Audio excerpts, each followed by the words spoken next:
यह जो आज की एकादशी है इसका बहुत महात्म्य है। एकादशी तो जितनी एकादशी पूरे वर्ष में आती है यह सब बहुत ही महान है, लेकिन यह जो भीमसेनी के नाम से जानी जाती है इसका बहुत महत्व दिया गया है और इस एकादशी का महात्मा आप लोगों के सामने प्रस्तुत किया जा रहा है। और यह मैं नहीं कह रहा हूं, यह धर्मराज युधिष्ठिर भगवान कृष्ण से पूछे हैं और यह भगवान के मुखारविंद से यह बताया गया है, कहा गया है। तो धर्मराज युधिष्ठिर ने पूछा कि हे जनार्दन, आप अपना का सारा महात्मा मैंने सुन लिया और अब ज्येष्ठ के शुक्ल पक्ष में जो एकादशी हो उसका ही वर्णन कीजिए।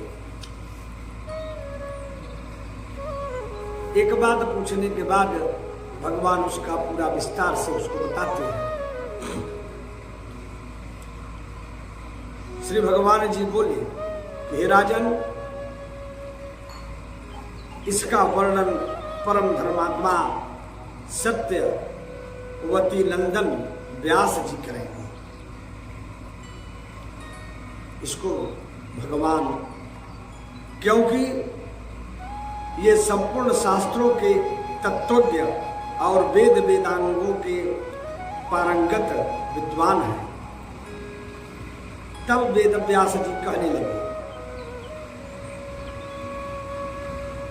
दोनों ही पक्षों की एकादशियों का को जो भोजन न करे, द्वादशी को स्नान आदि से पवित्र हो, फूल से भगवान केशव की पूजा करके नित्य समाप्त होने के पश्चात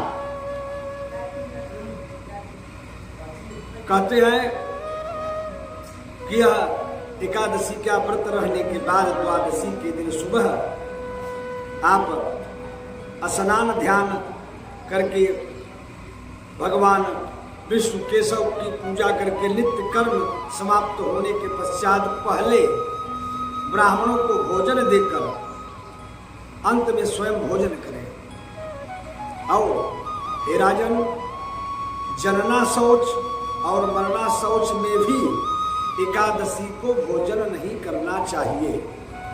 अब देखिए, इसमें एक बात यह आ जाती है, यह हमारे वेद व्यास जी के द्वारा बताया गया है और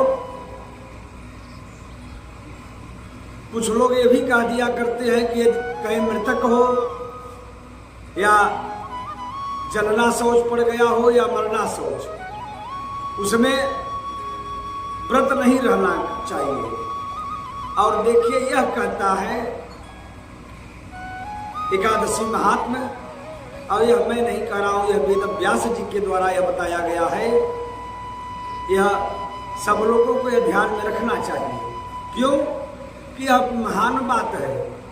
मैं तो ऐसे अपने मर्जी से सबसे कह दिया करता था कि व्रत रहिए, लेकिन कुछ विद्वानों का यह मत आता है कि एकादशी या अन्य व्रत को न रहिए, लेकिन यह हमारे वेद व्यास जी के द्वारा बताया गया है, जिन्होंने अनेकों पुराण का निर्माण किया है और जिनके द्वारा यह एकादशी महात्मा का यह व्याख्या किया जा रहा है। उन्होंने यह कहा है कि जनना शौच और मरना शौच में भी एकादशी को भोजन नहीं करना चाहिए। तो इसका मतलब यह है कि एकादशी का व्रत किसी भी स्थिति में नहीं छोड़ना चाहिए। यह सुनकर भीमसेन बोले, इसको सुनने के बाद भीम जी कहते हैं, परम बुद्धिमान पितामह, मेरी उत्तम बात सुनिए। राजा युधिष्ठिर, माता कुंती, द्रौपदी के अर्जुन, नकुल और सहदेव ये एकादशी को कभी भोजन नहीं करती है। तथा मुझसे भी हमेशा यही कहते हैं कि भीमसेन तुम भी एकादशी को न खाया करो, किंतु मैं इन लोगों से यही कह दिया करता हूं कि मुझसे भूख नहीं सही जाएगी।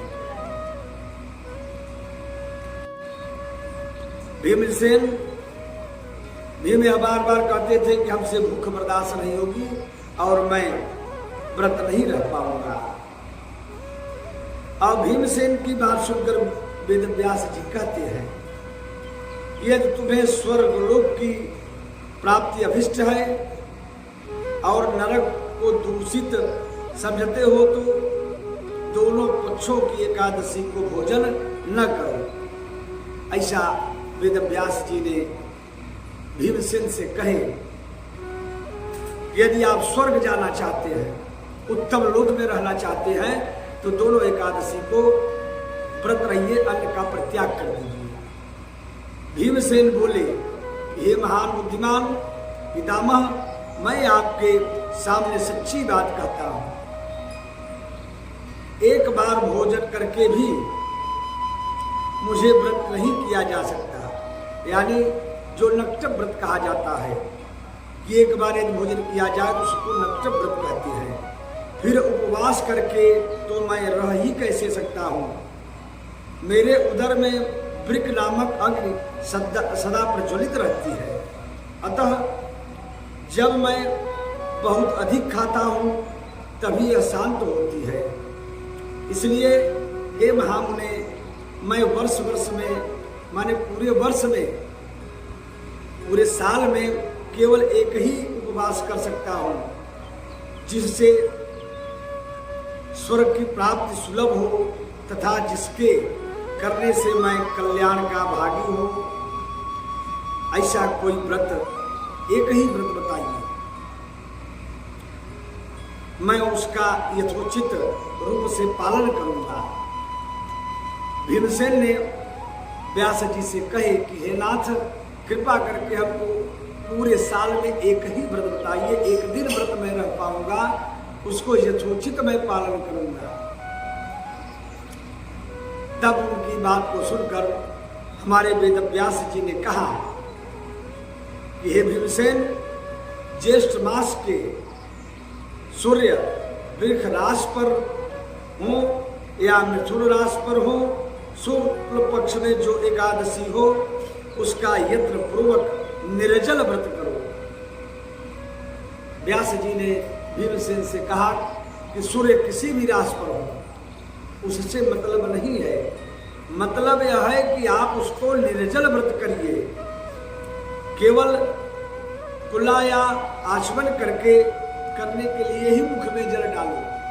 जैसे नित्य क्रिया करने के लिए स्नान ध्यान करने के बाद या पहले आप जा रहे हैं, दतुवन इत्यादि कर रहे हैं, तब भले ही मुख में जल डाले, अन्यथा जल मत डालो। और उसको छोड़कर और किसी प्रकार का जल आप अपने मुख में नहीं डाल सकते। यह व्यास जी ने भीमसेन से कहा, भीम जी से। और किसी प्रकार का जल विद्वान पुरुष मुख में न डाले, अन्यथा व्रत भंग हो जाता है। और एकादशी को सूर्योदय से लेकर दूसरे दिन सूर्योदय तक मनुष्य जल का त्याग करे तो यह व्रत पूर्ण होता है।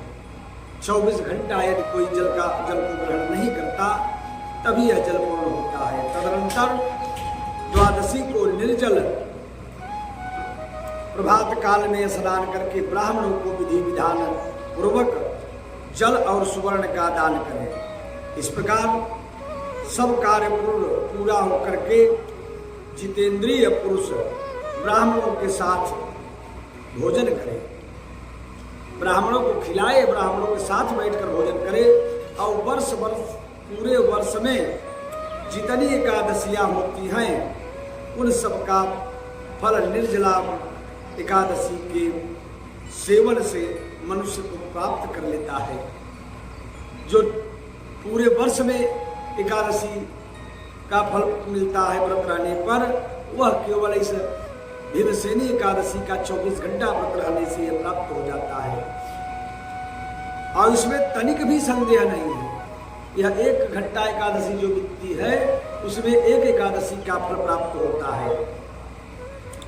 शंख चक्र गदा और पद्म धारण करने वाले भगवान केशव मुझसे कहा था कि यदि मानव सबको छोड़कर एकमात्र मेरी शरण में आ जाए और एकादशी को निराहार रहे तो वह सब पापों से छूट जाता है।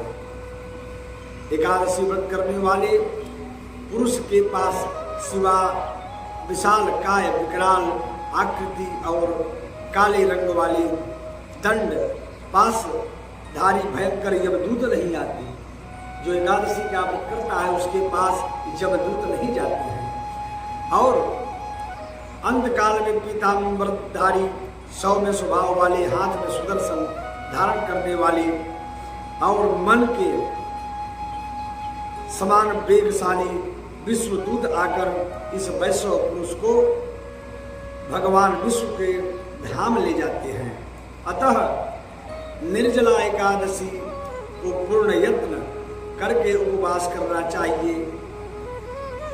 तुम अभी सब पापों के शांति के लिए यत्न करके उपवास करो, श्री हरि का पूजन करो।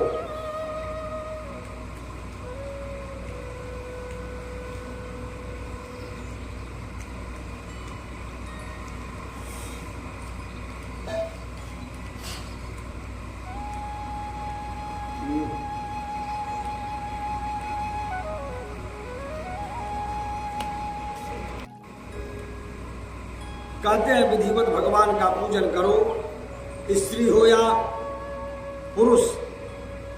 यदि उसने सुमेर पर्वत के बराबर भी महान पाप किया हो तो वह सब एकादशी व्रत के प्रभाव से भस्म हो जाता है।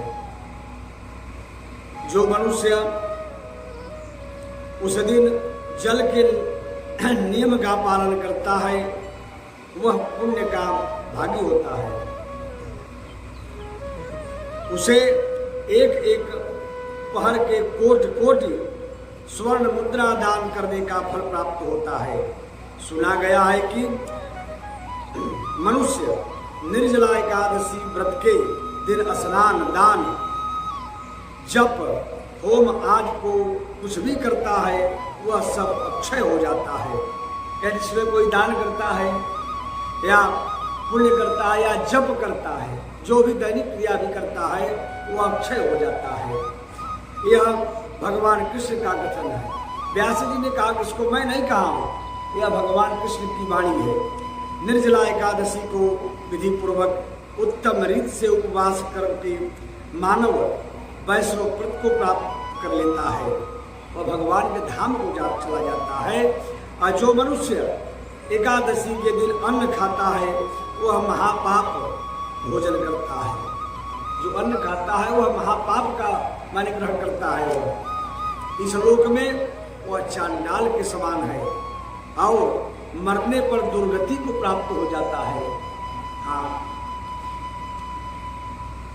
जो ज्येष्ठ के शुक्ल पक्ष में एकादशी को उपवास करके दान देंगे वह परम पद को प्राप्त हो जाएंगे। ऐसा भगवान विष्णु का कथन है। जिन्होंने एकादशी को उपवास किया है वो ब्रह्मत्यारे, शराबी, चोर तथा गुरुद्रोही होने पर भी सब पापों से मुक्त हो जाता है। हाँ, कोई भी पाप किया है वह तो वह इन सब पापों से वह मुक्त हो जाता है। हे कुंती नंदन, एक निर्जला एकादशी के दिन श्रद्धालु स्त्री पुरुष के लिए जो विशेष दान का कर्तव्य विहित है उसे सुनो। उस दिन जल में शयन करने वाले भगवान विष्णु का पूजन और जलमयी धेनु का दान करना चाहिए अथवा प्रत्यक्ष धेनु या घृतमयी धेनु का दान उचित है। पर्याप्त दक्षिणा और भांति भांति के मिष्ठानों द्वारा यत्न पूर्वक ब्राह्मणों को संतुष्ट करना चाहिए। ऐसा करने से ब्राह्मण अवश्य संतुष्ट होते हैं और उनके संतुष्ट होने पर श्री हरि मोक्ष प्रदान करते हैं। जिन्होंने सम दम और दान में प्रवृत्ति हो श्री हरि की पूजा और रात्रि में जागरण करते हुए इस निर्जला एकादशी का व्रत किया है, उन्होंने अपने साथ ही बीती हुई 100 पीढ़ियों और आने वाली 100 पीढ़ियों को भगवान वासुदेव के परम धाम को पहुंचा दिया है। निर्जला एकादशी के दिन अन्न, वस्त्र और जल, सैया, सुंदर आसन, कमंडल तथा छाता दान करने चाहिए। जो श्रेष्ठ एवं सुपात्र ब्राह्मणों को जूता दान करता है वह सोने के विमान पर बैठकर स्वर्गलोक में प्रतिष्ठित होता है। जो इस एकादशी की महिमा को भक्ति पूर्वक सुनता है तथा जो भक्ति पूर्वक उसका वर्णन करता है वे दोनों स्वर्गलोक में जाते हैं। चतुर्दशी युक्त अमावस्या को सूर्य ग्रहण के समय श्राद्ध करके मनुष्य जिस फल को प्राप्त करता है वही इसके श्रवण से भी प्राप्त हो जाता है। यानी कि भगवान की यह वाणी है। अमावस्या को सूर्य ग्रहण के समय श्राद्ध करके जो फल प्राप्त होता है वही फल इस एकादशी के श्रवण मात्र से वह प्राप्त हो जाता है। पहले दंत धामन करके यह नियम कर लेना चाहिए कि मैं भगवान केशव की प्रसन्नता के लिए एकादशी को निराहार रहकर आचमन के सिवा दूसरे जल का भी त्याग करूंगा। द्वादशी को देव देवेश्वर भगवान विष्णु का पूजन करना चाहिए और गंध, पुष्प और सुंदर वस्त्र से विधिवत पूर्वक भगवान विष्णु का पूजन करके जल का घड़ा संकल्प करते हुए निम्नलिखित और निम्नांकित मंत्रों के द्वारा उच्चारण करें। देव देव हृषिकेश संसारान वर्तारक उदकुंभ प्रदाने नय माम परमागतिम। कहते हैं संसार सागर से तारने वाले देव देव ऋषिकेश, इस जल के घड़े से का दान करने से आप मुझे परम गति को प्राप्त करिए। और भीमसेन ज्येष्ठ मास के शुक्ल पक्ष की जो शुभ एकादशी होती है उसका निर्जल व्रत करना चाहिए तथा उस दिन श्रेष्ठ ब्राह्मणों को शक्कर के साथ जल के घड़े दान करने चाहिए। ऐसा करने से मनुष्य भगवान विष्णु के समीप पहुंचकर आनंद का अनुभव करता है। तत्पश्चात द्वादशी को ब्राह्मण भोजन कराने के बाद स्वयं भोजन करें। यानी विधिवत कहा जाता है भगवान विष्णु के समीप मंदिर हो, जलाशय हो, उस दिन घट जो है दान किया जाता है। कुंभ नहीं, यदि वह प्राप्त होता है अन्य घड़ा तो मिट्टी का घड़ा ही वह दान करना चाहिए। और इसके बाद द्वादशी के दिन ब्राह्मण को भोजन कराने के बाद स्वयं भोजन करें। जो इस प्रकार पूर्ण रूप से पाप नाशनी एकादशी का व्रत करता है वह सब पापों से मुक्त हो जाता है और अनामय पद को प्राप्त हो जाता है। और इसके बाद यह सुनकर भीमसेन ने भी यह शुभ एकादशी का व्रत आरंभ कर दिया। तब से यह लोकों में पांडव द्वादशी के नाम से विख्यात हुई। भीमसेन एकादशी और इसके बाद इसमें तो यह भी बताते हैं अभी कि यह भीम पांडव एकादशी भी कहा जाता है।